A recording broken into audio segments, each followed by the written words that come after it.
I am Theodore Geimer. I am one of the paint, and I am in the carpenter shop of Tech Theater at ACMA. And this is a tutorial of how to clean a brush. So your first step is you're going to want to use the hottest water setting. And don't burn yourself, so you have it a little close. And then you want to take your paintbrush, and first you want to rinse off all the paint sitting on the top. Get it on the sides, make sure all of the paint that's kind of sitting on the top is no longer really sitting on the top anymore. And you want to make sure it's all nice and like kind of cleanish, nothing sitting on the top at all.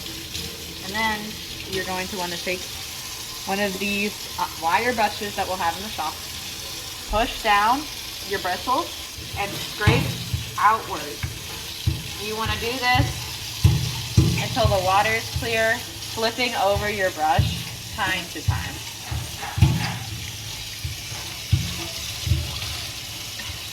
And sometimes there will be paint stuck in the middle of your brush, so you can hold it up in the water and take your brush and bend back some of the bristles.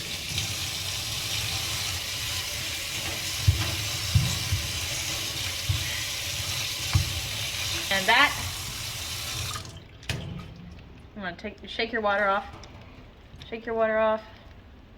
Make sure you got water off as well. And that is how you clean an ACMA brush.